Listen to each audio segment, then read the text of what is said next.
And I got to think of Drake Maye hearing that. He must be pissed. Like, I think Drake Maye wants to show what he can do. Mm-hmm. And I also think when you think about Jerod Mayo, Alex Van Pelt, their jobs are on the line. We all believe that. Right. I mean, I don't think they're going to be saying goodbye to Jerod Mayo, but fans are calling for their jobs. So to only focus on Drake Maye and protecting your quarterback instead of winning games, that's an issue.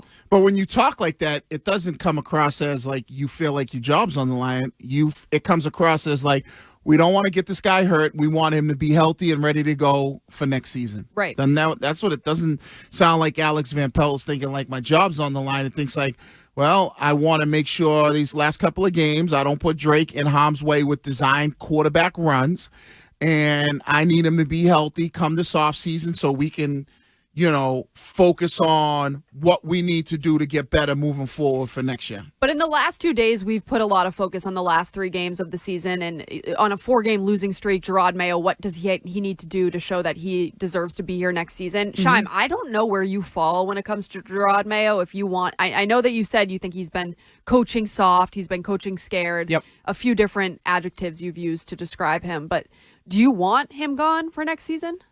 I mean, for the right option, right? Like if you're telling me Mike Vrabel's your next head coach, then yeah, sure, I'd probably like to move on from him. I don't think they will though. So I think it's kind of pointless for me to wish cast who I would want as the Patriots head coach because I don't think he's going anywhere. And I think Alex Van Pelt is clearly not going anywhere either because if he felt like his job was in jeopardy at all, he would be doing everything he can to win football games to make sure his job isn't in jeopardy. And by not doing that, it tells me he feels very secure in his spot as offensive coordinator. I don't think he has any belief that he's going to get fired this offseason, and that's why they're doing everything they can to protect Drake Maye for next season when they think they might actually be able to compete a little bit. Well, and if they don't think that they're getting fired right now, or if those reports are true that Jerod Mayo's already gotten assurance that his job is okay for year 2, nobody really thinks that they're going to win these last 3 games.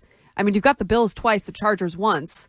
I don't see them winning any of them. But that's why if they do win one, it's great. It looks even better. Yeah. Right? Like, I think nobody expects them to win. So if you are able to pull one and miraculously get 2 out of the 3, then it's like, okay, now we're cooking with something here as we go into the offseason and get ready for next year. Well, it's weird because there are like these reports not reports, but I don't remember if it was Greg Bedard or if it was Burt Breer that I saw talking about it.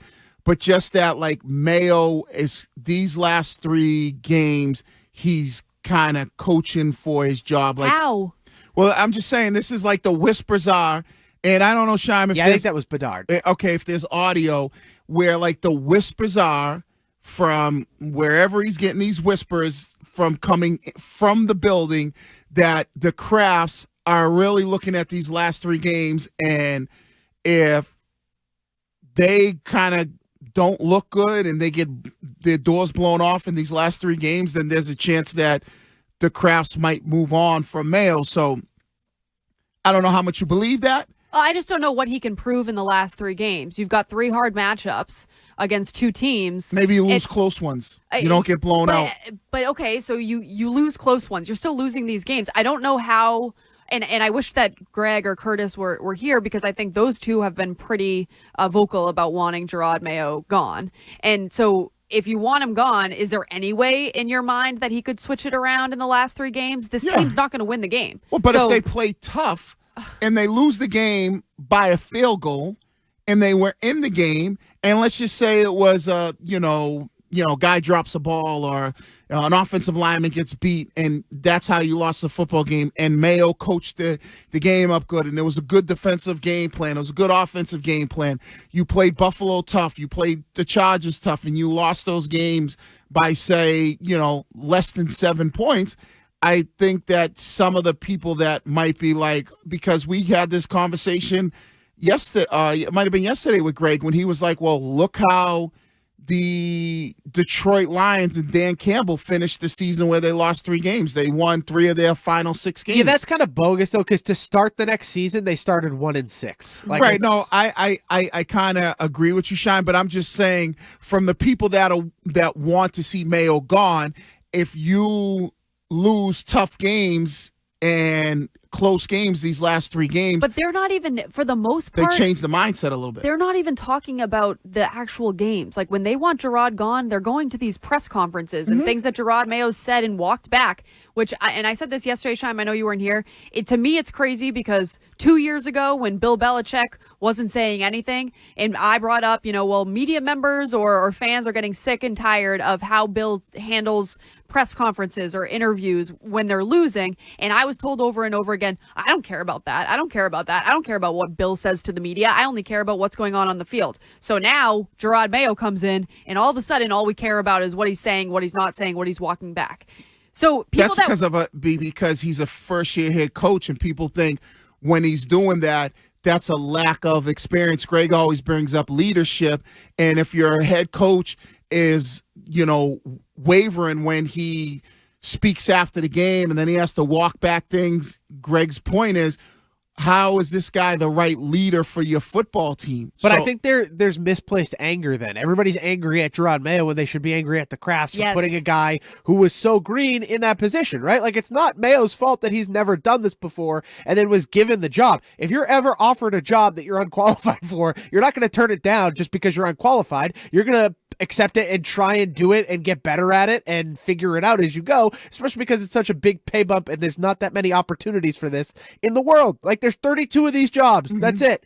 And so I think that a lot of people have misplaced anger. It's like Jerod Mayo's learning on the job as he goes. He has never done this before at any level. High school, Wiggy had more head coaching experience entering this season than Jerod Mayo. That is a fact. That's not true, though, because Jerod Mayo's been coaching for the last 6 years. But he has never been a head coach, Wiggy. But he's been a position coach and like a half defensive coordinator. But that is the case for the majority of new head coaches that I don't disagree with you. I'm just saying that Dan Campbell never had head coaching experience. He never called plays. He had been an interim twice. Yeah, but that doesn't technically count. He never called plays. Mike McDaniels never was a head coach. Didn't call plays when he was in San Francisco. If Ben Johnson gets hired, guess what? He's never been a head coach before. Has he called plays? Yes.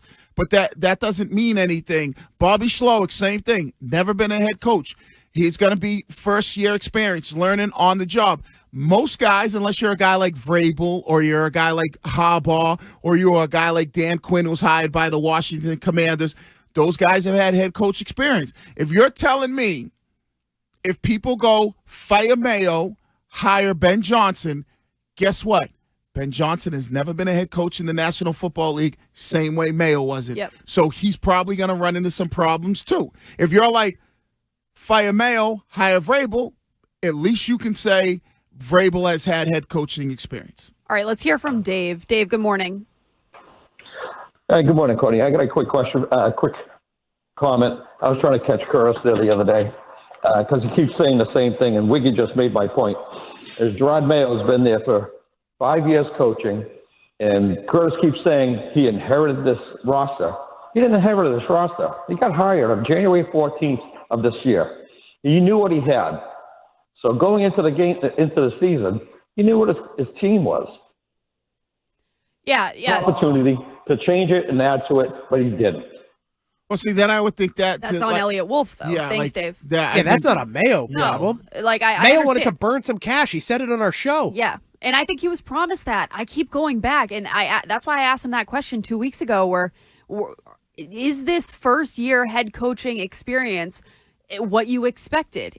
Have you been given all the tools to be successful? I think that when he was offered this position, obviously nobody would turn it down, but he was probably promised, hey, we're going to open the checkbook. We're going to give you everything that you need. We're going to give you the guys that you want, and that's not what ended up happening. And I don't understand how Jelani Tavai, who's great on every time we talk to him, he's so kind with his time. He's honest. But to talk about how it's another good week of practice, I don't think this defense is going to make any strides in the last 3 weeks. Like, you keep every single week we've talked about missing tackles. I don't know how you can look and say that the defense is going to get any better. I mean, I think that you've got to completely revamp that part of the game. Well, yeah, that means you need a new defensive coordinator. But that's he's going to be the scapegoat this year. DeMarcus Covington will probably be the one to lose his job, and AVP and Jerod Mayo, in my mind, are totally safe. But the true blame, if you're really looking at it, is on the Crafts, because did they tell Elliott Wolf, like, we're not spending money? Bingo. And then if they told Elliott Wolf we're not spending money, then Jerod probably's thinking, all right, I know what the roster looks like. It's not very good, but I'm not going to turn down a head coaching job. I know what I'm inheriting, but we're going to make some changes and we're going to add to it. But if the Crafts are like, well, we don't want to spend any money and we don't want to spend at the top of the market, then you're not really adding good pieces to a roster that's not very good.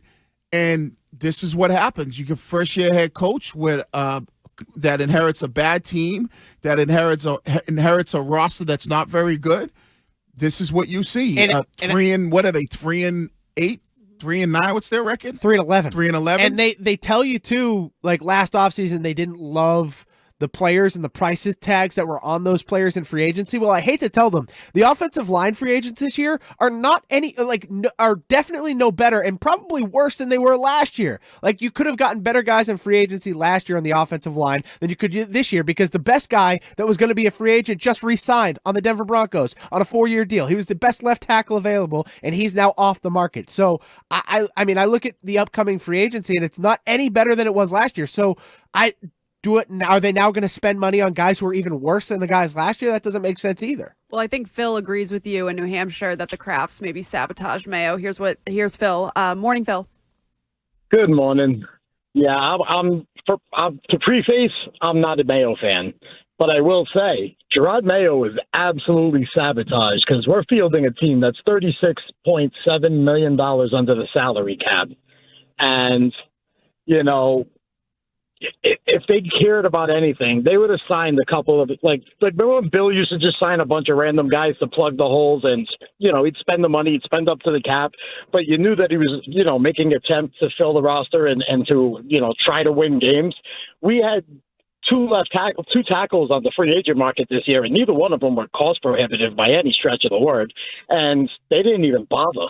They had no intention. I think they were just really fine, because they know Mayo was just glad to be there. I'm upset with this team. I'm upset with ownership. It's not Elliott Wolf. He has a right to checks. Thanks, yeah, Phil. and see, that's the biggest. Like, that would be the one thing that I would love to sit down with the Crafts and say, okay, what's the reason that you didn't give Elliott Wolf the green light on saying, all right, we're going to be aggressive, in whether it's free agency, trades, whatever it is, right? We're going to be aggressive, and we're going to spend money on guys that we think are top end players, right? Now, you never know what a guy's going to be. Like what they did a few years ago, and they went out and they spent money on guys that Nelson Aguilar, and, you know, maybe they're not the right guys, but at least you're making an attempt. I would ask, where was that attempt this year, or why did you say we don't want to do that? What's the reasoning behind not going after some of the top end talent? Because you know that you needed help when it came to the roster, and you knew that. Yeah, it's just all the slings and arrows that used to go directly to Bill are now just going directly to Jerod, and I don't see a big change in this season at all. And I think when Curtis talks about it, he puts it on Bill, that it's a bad look for Bill. I think it's a bad look for the Crafts. You know, you change your head coach, you go from the greatest of all time to a guy that's on the come up, and you add an unbelievable quarterback, and you still sit here and look at all the talent on the team around Drake and Christian Gonzalez, Christian Barmore. I wouldn't get rid of them, but everybody else I is lackluster. I don't really get how it's on Bill. I mean, Bill, did he miss on some of the guys that he drafted? All right, yeah. I mean, but every GM does that. Mm-hmm. I don't really know how it's on him. Yeah, it's not like Bill left you in cap jail. You had a ton of money to spend in the offseason, and you chose not to. Right. We know that there was players that were possibly available, you know? I mean, I don't know. Maybe if you have Calvin Ridley, is your passing game a little bit better? Probably so, but you chose not to go in that direction, or, he chose another option because maybe you didn't give him more money.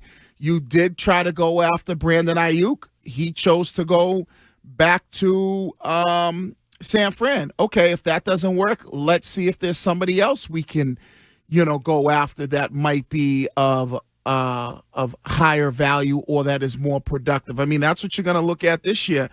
It was a cool little thing that I did on Keefe and Jones and Keefe, and like I would ask both of you, and we did it a little bit yesterday, but what would you do? You got 60 seconds. What would you do to change this team moving forward?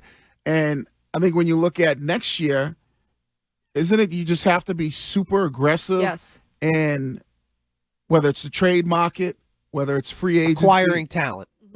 But acquiring top-end talent. Yeah, absolutely. That to me is the biggest thing, is acquiring top-end proven talent where you feel comfortable saying, all right, my expectations that this guy is going to be a very, very good player. Not like, we're kind of rolling. Like when you got Jonnu Smith, I was like, all right, it's a good move, but is it, is he going to do anything? Versus bringing in a guy that has put up legitimate numbers.